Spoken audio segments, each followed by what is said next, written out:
What's up, Kids Life? Yes! Welcome back to our final week of our series, Purposes of the Church. You are here. Indeed you are. And Yes. we're talking all about Why we have church. Exactly, and yes. how much we can And show. how much we can show God we love Him. Exactly. Thank you so much, Fernando. Yes. Now, Fernando, I have a question for you. Yes. What is the best birthday gift you've ever gotten? Yes. The best. Yep. Think about it for a little bit. Okay. The best birthday gift that Fernando ever got. It started on a cold winter night.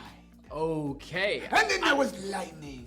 And it was raining. Okay. And it was snowing. And it was a beautiful sunny day. Yeah, you know, and it was so great because it was my... Just a minute. I can tell this is going to be a really long story. It's so good. So what? Before you get into Yes. it, let's jump into it. Oh.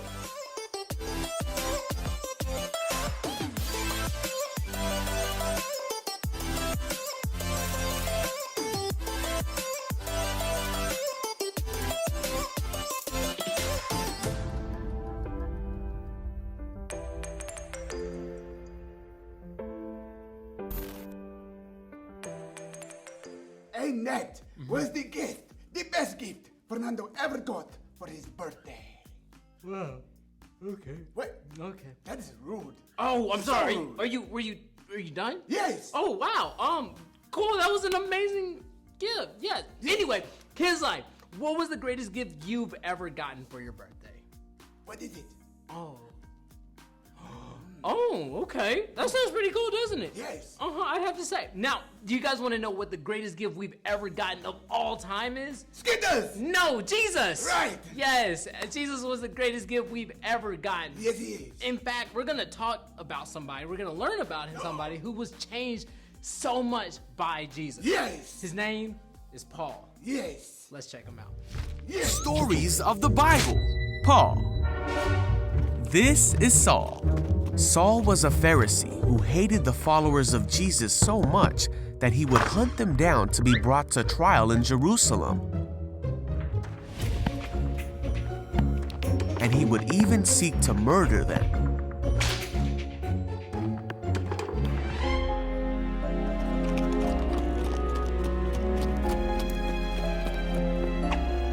Saul was uttering threats with every breath, and he was eager to kill the Lord's followers. So he went to the high priest.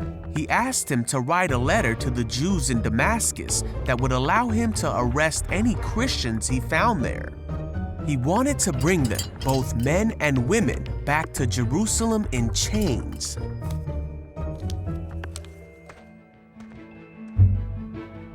Now Saul went on his way.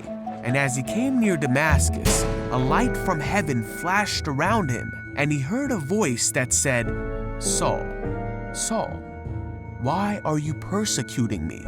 Saul cried out, "Who are you, Lord?"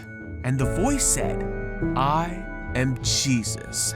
Rise and go into the city, and you will be told what to do." So Saul got up and he opened his eyes, but he couldn't see anything. So the men who were with Saul led him into the city. After 3 days, a man named Ananias came to Saul. He put his hands on Saul, and immediately Saul could see again.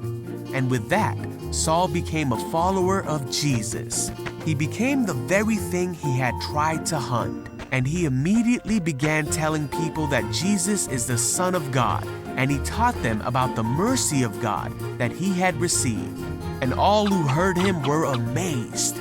He then went by a new name, Paul, as he began preaching not just to the Jewish people, but to everyone, despite many difficulties like being imprisoned, shipwrecked, and narrowly escaping death multiple times. Paul continued to preach about Jesus.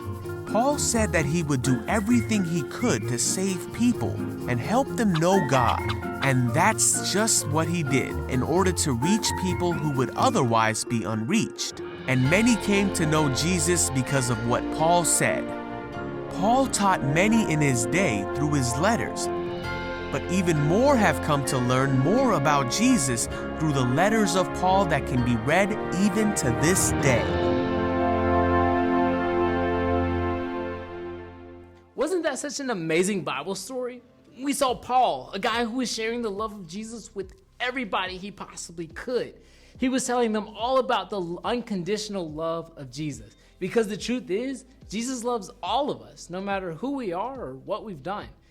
And there's another amazing thing about his love, is that it can be shared with anybody, whether it's somebody down your street, somebody you may bump into at a grocery store, or even your best friend. They can all come to know the unconditional love of Jesus. One of the ways that we can show the love of Jesus to others is by inviting them to church. You see, they may have questions about Jesus and we might not have the answers, but our church leaders do. So when we bring them to church and our church leaders have the answers to the questions, then they come to know the love of Jesus. It all starts with that.